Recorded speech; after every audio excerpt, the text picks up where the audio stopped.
हम केवल एक्सीडेंटली नहीं गाइडलाइन बनाए हैं, हमारी नीयत है, हमारी सरकार की नीयत है कि हम अच्छे तरह से इसको सपोर्ट करें। लेकिन जब भी कोई ये association of direct selling entity को कोई भी समस्या आएगी तो मैं सरकार और आपके बीच में ब्रिज करूंगा, ये आपको विश्वास दिलाता हूं। मैं दिल से कह रहा हूं ना, मेरा डायरेक्ट सेलिंग एंटिटी के प्रति भाव बहुत बढ़ गया। देखो हम लोग भी डायरेक्ट सेलिंग में ही हैं। भारत माता की बैठ जाइए। मैं अपने आप को बहुत सौभाग्यशाली समझता हूँ, समझ रहा हूँ कि आज जब इस संस्था का जो all India direct selling entity association almost पहली बार जब ये कार्यक्रम कर रहा है तो मैं यहाँ उपस्थित हूँ, ये मेरा सौभाग्य है। और यहाँ पे मंच पे उन 5 कंपनियों का जिनका आज एसोसिएशन है, मुख्य रूप से 5 कंपनियां हैं, AWPL, Happy Health India, Shopnet India, दारजू 9 और रोब इंडिया। और ये सारी संस्थाएं आज अगर देश में अपनी पहचान बनाए हुए है, आत्मनिर्भरता की कहानी लिख रही हैं, तो इसमें जिनका सबसे बड़ा रोल होता है वो उनके अलग अलग अधिकारी, अलग अलग सदस्य। आप सभी को मैं अभिनंदन करता हूँ, प्रणाम करता हूँ, नमस्कार करता हूँ। मुझे भी ये बात जानकारी में है कि ये डायरेक्ट सेलिंग एंटिटी को लेकर के इस एसोसिएशन के लिए बहुत सारी गाइडलाइन नहीं थी, इसके कारण बहुत प्रॉब्लम होती रही होगी। जब कोई गाइडलाइन ही नहीं है तो फिर कितनी समस्याएं हो सकती हैं, ये कहने की बात नहीं है। और ये तब हुआ जब मनोज तिवारी भी सांसद बन गया था, तो ये तो बहुत अच्छी बात है हमारे हिस्से में भी। और सबसे अच्छी बात यह है कि तब इसके मंत्री रामविलास पासवान जी थे और मैं उस संस्था का एक सांसद के रूप में, जो उसकी कमेटीज होती है, मैं उसमें सदस्य के रूप में काम देख रहा था। तो इसलिए आपने अगर प्रेम में भी बुला लिया कि नहीं मनोज तिवारी को बुलाना है, तो भी मेरा लीगल संबंध भी है, इसलिए मैं यहाँ पे उपस्थित हूँ। बाकी हेम पांडे जी जो उस समय इसके सचिव थे और उन्होंने अपने समय में जो काम किया, आप लोग कितने अच्छे लोग हैं कि जिसने आपके लिए गाइडलाइन बनाने में महत्वपूर्ण भूमिका निभाई, कि जब कोई भी नियम बनता है तो उसका दुरुपयोग करने वाले भी बहुत लोग हो जाते हैं।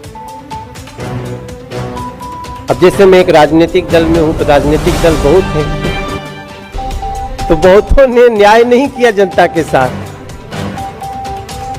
वरना जिसको लगातार 15 साल शासन करने को मिल जाए और उसकी नीयत में कोई खोट न हो तो क्या जनता कैसे उसको हटाती है। तो जैसे अलग अलग इसमें दोष नियम का नहीं है, इसमें दोष जो डायरेक्ट सेलिंग एंटिटी का नहीं है, इसमें दोष तो उन लोगों का हो सकता है जिनकी सोच में गड़बड़ी थी।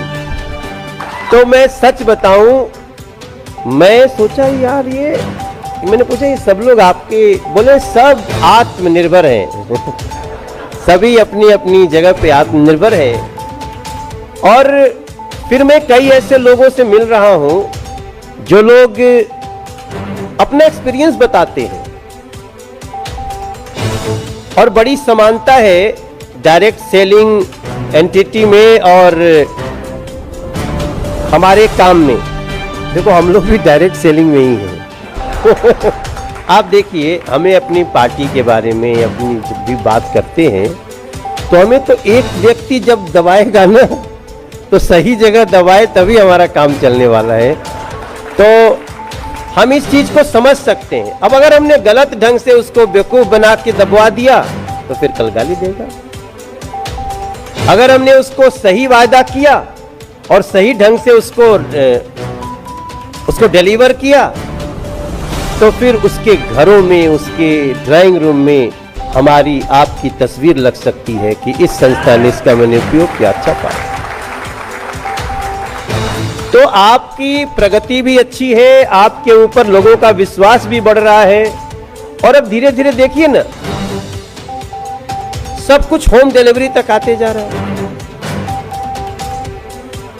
उसी का दूसरा हिस्सा है ना कि आपको अपने गांव में बैठ के, आपको अपने मोहल्ले में बैठ के बेस्ट से बेस्ट चीज मिल जाए, वहीं के लोग समझा दें। नहीं तो एक समय था जबकि मेरा मूल गांव जो है वो बिहार में है, तो मेरे गांव से जो नजदीक का मार्केट होता था वो बनारस होता था। कितना दूर था? हमारे गांव से 75 किलोमीटर। हमारा गांव बिहार में और वाराणसी यूपी में। लेकिन हमें नहीं लगा कि बीच में कोई बॉर्डर है। हम लोग जब भी कोई त्योहार आता था, घर में फंक्शन होता था, तो हमें सामान खरीदने के लिए बनारस जाना पड़ता था। और मुझे याद है, मैं अपनी माँ के साथ, मैं अपने भैया के साथ कितना जगह घूमते थे, ये कहाँ मिलेगा, इसमें अच्छी से अच्छी चीज कहाँ मिलेगी।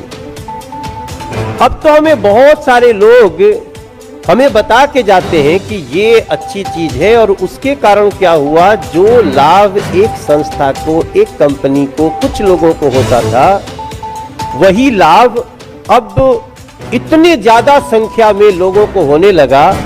इस व्यवस्था को हम केवल एक्सीडेंटली नहीं गाइडलाइन बनाए हैं, हमारी नियत है, हमारे सरकार की नियत है कि हम अच्छे तरह से इसको सपोर्ट करें। और बाकी तो जिंदगी के हर रास्ते में ईमानदारी की जरूरत पड़ेगी। ऑनेस्टी, स्पष्टवादिता, ठगने रहना, ये तो तमाम आएगा ही। तो इस नाते आप सबको मैं बहुत धन्यवाद करता हूं। मैं देख रहा हूं कि एक एक लोग जो सदस्य हैं ना, वो भी इतना समृद्ध हो गए हैं। अभी मैं 2 दिन पहले बिहार के गोपालगंज में था, छोटा सा इंसिडेंट बताता हूं। और वहां एक व्यक्ति था, उसने मुझे, हमारे लोगों को फोन किया कि मुझे मनोज तिवारी का शो कराना है। तो मैं बोला क्या फंक्शन क्या है? बोला मेरी बहन की शादी है। तो मैं सोचा यार गोपालगंज में कौन है, तो जो नाम आया हमको नहीं लगा कि ये कोई बहुत बड़ा जिस चर्चित आदमी हो, क्योंकि हम लोगों को बुलाने में तो प्रोफेशनली अगर मैं कहीं जाता हूं तो उसका एक सिस्टम है, मेरा वही सोर्स ऑफ इनकम वही है। तो मैंने बाद में पूछा, मैंने उसको पूछा अपने लड़के को कि भाई कि कौन है यार जो मनोज तिवारी को अपनी बहन की शादी में बुलाने की हिम्मत कर रहा है। तो पता चला वो भी डायरेक्ट सेलिंग एंटिटी का एक सदस्य है।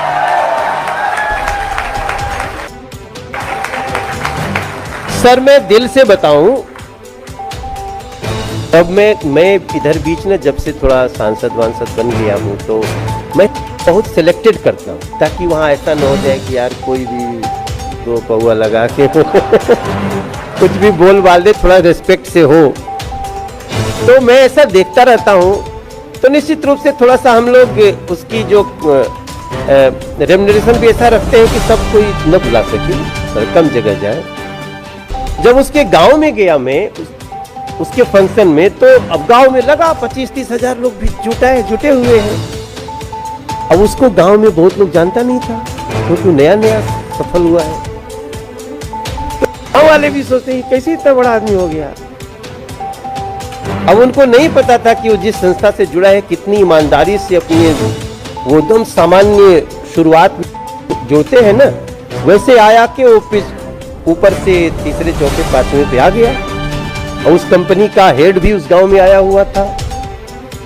तो मुझे अच्छा, जब मैं उसके गांव में पहुंचा तो मैं उसके बारे में गांव वालों को, वो हमसे बोला कि भैया मेरे बारे में कि मैं ऐसे में कोई गलत आदमी नहीं हूं, मैंने मेहनत करके सब कुछ अर्न किया है। तो पांडे जी मैंने उसको गांव में उसका परिचय दिया, और उसने हो गया वो कि उसने उसी दिन अनाउंस किया मैंने कहा कि तुम कुछ गांव के लोगों को भी जोड़ो इससे, तो 100-200 लोगों को काम मिल जाएगा। ये मेहनती जो होगा, जो स्किल्ड होगा, जो इसमें इंटरेस्टेड होगा, आएगा। तो उसने मेरे सामने घोषित कर दिया और मेरे सामने घोषणा किया कि मैं गांव में एक बहुत बड़ा मंदिर बनाऊंगा, एक बड़ा स्कूल बनाऊंगा। मैं दिल से कह रहा हूं ना, मेरा डायरेक्ट सेलिंग एंटिटी के प्रति भाव बहुत बढ़ गया।